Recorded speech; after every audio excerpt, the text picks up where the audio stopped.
it. But when our friends start saying it, customers believe it. That is so true. Often, your 10 best friends, you could set up a power networking group. Everyone has an online profile, whether it's on LinkedIn or Facebook or whatever, and use those channels because they're a lot easier than the old message, broadcast marketing of where, you just blurted your message out to everyone, whereas now people are looking for like-minded people who can solve problems. So I think, getting a power group together of women where you're meeting up and maybe just holding each other, how are you going? How are you going? And, focusing on the stuff that's going to bring dollars in the door. Yeah, that's one thing that Launcher 40 wants to do is make sure that women have an encouragement, but also that touch of tough love to really start getting moving and then continue to move because you really need to be persistent. Yes. And, look, I think a lot of times too, we fall in love with our businesses and it can be hard sometimes when, you get some feedback that maybe you need to change this. But, going through my MBA and doing entrepreneurship, we really do need to get that feedback is our friend. And at the end of the day, it comes down to what customers will pay for. So if you've got half of it right and you get feedback you need to change this, then you need to change it and not be so precious. And I think one of the other things we do as women and stuff is this whole perfection thing. Rather than getting out and getting going, we have to have all our I's dotted, our T's crossed. The business has to be perfect and look amazing before we'll even put it out there. And that's a real mistake because at the end of the day, it's there to serve customers and their feedback is what will make a difference. Because if you start listening to what they want instead of telling them what you think they want, you'll find a very different message. And that's what I found, certainly looking up all the research and everything on women and money, that most of the businesses were directed at the men. There was no supportive environment for the girls. And, the girls wanted it to be wrapped around stories and support and a lack of judgment, because they felt judged a lot of times. Now, once people make the money, because I've also seen that a lot of people feel that if I just make more money, things will get better. But sometimes it's not how much money you're making, but what you're doing with the money. I actually think it's more about what you do with the money than it is about how much you're making. Because we all need to be saving. And, one of our videos, Guilt-Free Shopping, talks about managing your money in percentages rather than, by the dollar amount. And shows you how to go about doing that. But, the myth is that money will solve everything. It doesn't. It is about setting the supportive structures in place. And, if there's, it can be challenging as a woman. There can be times in our lives, as I said, when cash flow goes down fairly drastically. And if you haven't got an emergency savings account to get through that, it can be really difficult. And people reach out for the credit card. And I keep saying, if, credit cards were really called liability cards, would we spend on them as women the way we do? I would say no. But we don't think of it that way. Exactly. But it's positioned, it's positioned to have us overspend and not be in control. I think the lack of financial education in schools and all the way through, when it's such an important topic and it affects every single person, is ridiculous. I mean, why is there not financial education in schools? And there just isn't. There might be... in Australia, we tend to have, the banks might get the kids setting up a bank account in primary school and they've got to deposit some money in it and they get some little, rewards like McDonald's and things. But then these are the same banks that as soon as those kids are at university are offering them credit cards. Without a job. Without a job. Yeah, exactly. And believe it or not, they do the same thing over here in the United States also. A lot of those banks are the ones who are teaching your children about money, and basically they're teaching your children that they're the people that you need to deposit your money with, and your money needs to sit with them while they take the money and invest it and give you a little piece of the pie. Yes. And yet, if you borrow back money from the bank, they'll charge you a nice hefty interest rate, but it's your money that they're lending out and they pay you almost nothing. Exactly. 1% or 1.5% or 2%. And yet, if you want to borrow it, especially on a credit card, it's all of a sudden 15%, 20%. So, it is about recognising that banks are, money's a useful tool, and credit and debt is a useful tool if you're using it to buy things that are going to go up in value, not down in value. And I think it's about understanding that the way we've been brought up financially, and most of us will listen to our friends on financial advice rather than someone who's gone through, understands ownership structures and all that sort of, how to manage money, a professional. Because there's been in the industry, I think, so many bad stories. I agree. We're reluctant to reach out and get a professional to help us. But I actually think it's really, really important that the plan comes first.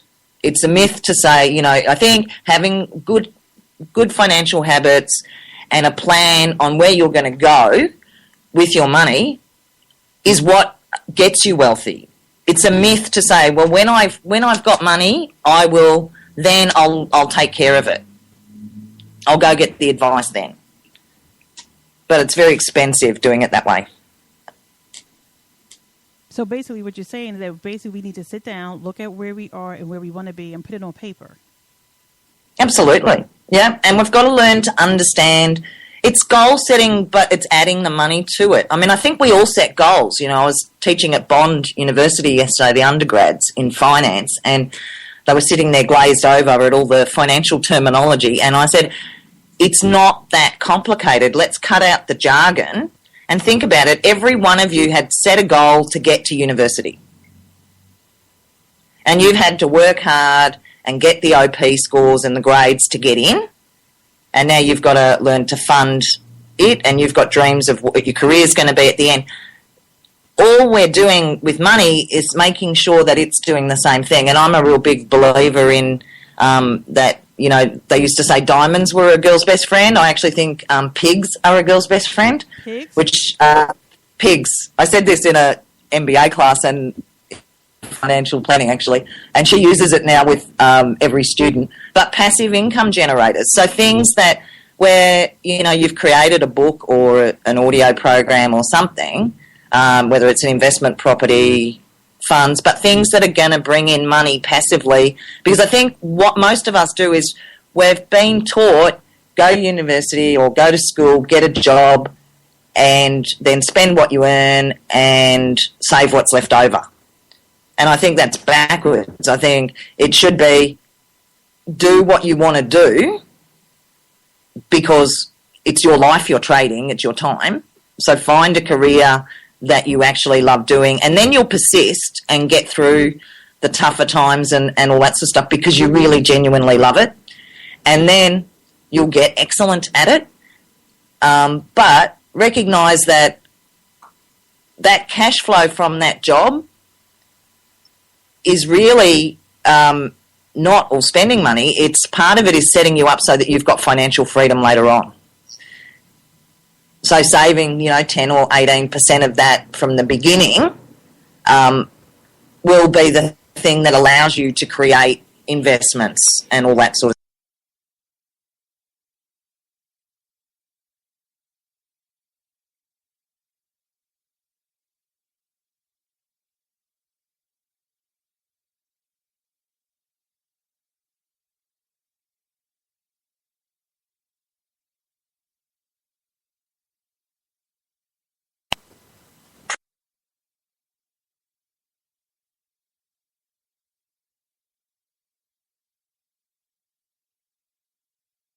buy life insurance and stuff online, and there's no medical checks. And you think you're saving money, but when it comes to claim time, something goes wrong. You need to claim. You've been paying this policy for 10 years, and because there was an example here where the husband was obese at the time when they got the policy, there were no checks, no medical checks, no nothing. They've been paying this policy for 10 years. and they won't pay because they said he died of a heart attack, that it was a pre-existing condition. Really? Because he was obese. But if you go to a professional and get it, they'll have the check so that it's underwritten at the time that you take it out. So, so saving pennies sometimes is not the answer. You need the right financial strategies and insurances for you based on your situation. And a lot of them, you can bundle and save quite a bit. I mean, a financial advisor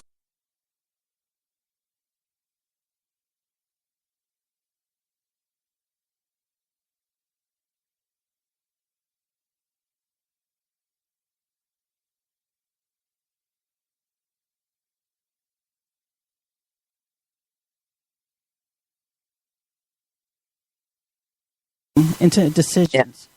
Yeah, and that's it. That's why I set up Financially Fabulous. It's the same here. It's exactly the same here where women are walking in. I mean, one of my colleagues at Bond University was telling me she walked in to a financial planner. She had 3 children, married, and he's turned around and gone, well, why would you have 3 children? And then she also said, I'm not sure where to start. And he said, well, then how can I help you? And what did she do? She got out.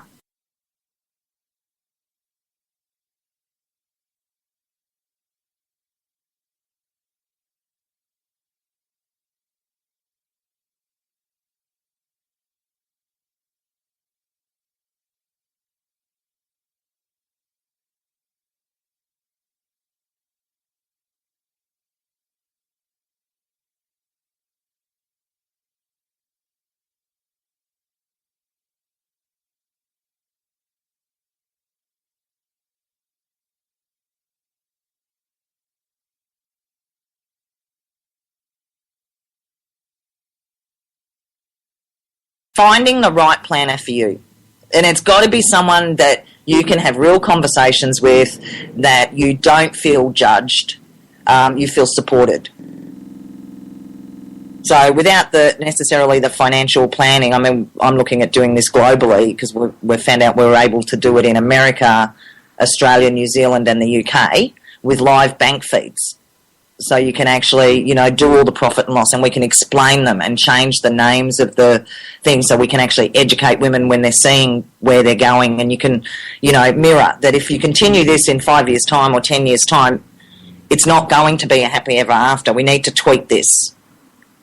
And, some people are going to find it a little bit confronting, taking control of your money, but it shouldn't be. It should be, as I said, I think it's something that should be celebrated.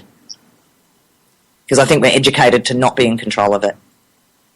I think everything around us is teaching us the opposite. So you're able to do it globally. And when you say that, you're talking about the education? Because I do know that some things in the United States is labeled different than some things in Australia and other locations. Yeah. But, I mean, it's after talking to you and some of my friends in the United Kingdom, it seemed like pretty much it's almost the same across the globe as far as the situation with women, and also a lot of the financial, I would say, forms and perks and things we need to do. Yep, it is. And I think that's where the education part comes in. So, yes, as a financial advisor in Australia, I can, do the whole kit and caboodle, but as an educator, I can be global. So, and the challenges are universal. I mean, this is not a uniquely American situation. It's not a uniquely Australian situation. Women across the globe are suffering financially.